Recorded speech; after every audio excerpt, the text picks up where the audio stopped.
राघव एक सामान्य युवा है जिसकी जिंदगी सामान्य से कहीं अधिक कठिनाइयों में घिरी हुई है। वह एक बड़े शहर में रहता है जहां जीवन की दौड़ भाग में शांति और सुकून का कहीं नामो निशान नहीं है। उसका दिनचर्या भी अन्य लोगों की तरह ही है।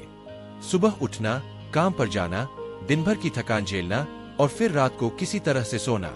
लेकिन हाल ही में राघव को लगने लगा है कि उसकी जिंदगी में कुछ कमी है। उसे समझ में नहीं आता कि वह क्या खोज रहा है, पर उसे एक अनजानी सी बेचैनी घेर रही है।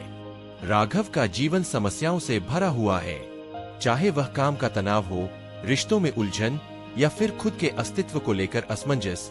इन सब ने मिलकर राघव को मानसिक और शारीरिक रूप से थका दिया है। वह हर दिन एक नई चुनौती का सामना करता है, लेकिन उसे किसी भी चीज में सच्ची खुशी या संतोष नहीं मिलता। एक दिन राघव ने अपने एक पुराने मित्र से बात की जो ध्यान का अभ्यास करता था। उस मित्र ने राघव को ध्यान के लाभों के बारे में बताया और उसे सलाह दी कि वह भी ध्यान करना शुरू करे। लेकिन राघव को यकीन नहीं हुआ कि केवल आंखें बंद करके बैठने से उसकी समस्याएं हल हो जाएंगी। फिर भी एक दिन उसकी बेचैनी इतनी बढ़ गई कि उसने निर्णय किया कि वह इस उपाय को एक बार आजमाएगा। राघव ने अपने पहले ध्यान सत्र के लिए एक शांत जगह ढूंढी। उसने ध्यान की कुछ मूलभूत बातें सीखी थीं। आराम से बैठना, आंखें बंद करना और अपनी सांसों पर ध्यान केंद्रित करना। लेकिन जैसे ही उसने ध्यान करना शुरू किया, उसे लगा कि यह उसके लिए नहीं है। उसका मन हर तरफ भटकने लगा। वह अपने काम, दोस्तों और अपनी समस्याओं के बारे में सोचने लगा। हर बार जब वह अपनी सांसों पर ध्यान केंद्रित करने की कोशिश करता, उसका मन किसी नई विचारधारा की ओर भाग जाता। इस पहले असफल प्रयास के बाद राघव ने खुद से कहा कि ध्यान उसके लिए नहीं है।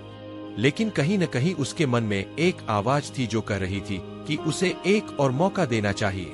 और फिर एक दिन जब उसका मानसिक तनाव बहुत बढ़ गया था, उसने पुनः ध्यान करने का निर्णय लिया। राघव ने इंटरनेट पर ध्यान के बारे में और अधिक पढ़ाई की और कुछ ध्यान गुरुओं के वीडियो देखे। वह समझ गया कि ध्यान केवल शरीर को आराम देने का नहीं, बल्कि मन को नियंत्रित करने और आत्मा की गहराई में जाने का साधन है। इस बार उसने ध्यान करने से पहले अपने मन को शांत किया और सारी समस्याओं को एक तरफ रख दिया। राघव ने ध्यान की गहराई में उतरना शुरू किया। जैसे जैसे वह नियमित रूप से ध्यान करने लगा, उसे अपने भीतर छिपे हुए डर, दुख और अधूरी इच्छाओं का सामना करना पड़ा। उसे वह सभी बातें याद आने लगीं जिन्हें उसने वर्षों से अपने अंदर दबा रखा था। उसके अंदर एक भावनात्मक तूफान उठने लगा जिससे वह घबराने लगा। लेकिन उसने ध्यान नहीं छोड़ा। धीरे धीरे राघव ने अपने अंदर के अवरोधों को समझना शुरू किया। वह महसूस करने लगा कि उसका अधिकांश तनाव और बेचैनी उसके पुराने अनुभवों और अनसुलझी समस्याओं का परिणाम था। उसने समझा कि ध्यान केवल शांति का साधन नहीं है, बल्कि यह आत्मा की गहराई में छिपे हुए घावों को ठीक करने का तरीका भी है। राघव ने ध्यान के दौरान आने वाले विचारों को केवल एक पर्यवेक्षक के रूप में देखना शुरू किया। उसने उन्हें जज नहीं किया, नहीं उनसे बचने की कोशिश की। उसने उन्हें आने और जाने दिया, जैसे कि वे उसके जीवन के साधारण हिस्से हों। इस प्रक्रिया में वह धीरे धीरे अपने मन को शांत करने लगा और ध्यान के माध्यम से आत्मस्वीकृति और आत्म साक्षात्कार की ओर बढ़ने लगा। राघव का ध्यान अभ्यास उसे आत्म साक्षात्कार की ओर ले गया। उसे एहसास हुआ कि उसके जीवन में जो भी समस्याएं थीं, वे सब उसके मन के बनाए हुए भ्रम थे। वास्तविकता में उसका जीवन उससे कहीं अधिक सुंदर और सरल था जितना वह सोचता था। ध्यान ने उसे अपने भीतर छिपी हुई शक्ति और शांति का अनुभव कराया जिसे वह पहले कभी महसूस नहीं कर पाया था। राघव अब हर सुबह ध्यान करता और दिन भर की गतिविधियों को नए दृष्टिकोण से देखता। उसने पाया कि ध्यान ने न केवल उसकी मानसिक स्थिति को सुधारा, बल्कि उसे जीवन के प्रति एक नई दृष्टि दी। वह अब पहले से अधिक शांत, स्थिर और संतुष्ट महसूस करता था। उसकी मानसिक स्थिति में आए इस बदलाव का प्रभाव उसके आसपास के लोगों पर भी पड़ने लगा। लोग उसकी सकारात्मक ऊर्जा और उसकी शांत उपस्थिति से आकर्षित होने लगे। राघव का जीवन अब पूरी तरह बदल चुका था। वह पहले से अधिक केंद्रित और आत्मविश्वास से भरा हुआ था। उसने अपने अनुभवों को अपने दोस्तों और परिवार के साथ साझा करना शुरू किया, जिससे उन्हें भी ध्यान के लाभों का अनुभव हो सके।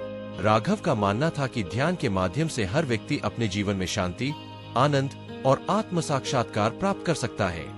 उसने न केवल ध्यान को अपने जीवन का हिस्सा बनाया, बल्कि इसे अपने जीवन का उद्देश्य भी बना लिया। वह अब दूसरों को ध्यान की शिक्षा देने लगा ताकि वे भी इस अद्भुत यात्रा का अनुभव कर सकें। राघव का जीवन अब संतोष और शांति से भरा हुआ था और उसने अपने भीतर के सत्य को खोज लिया था।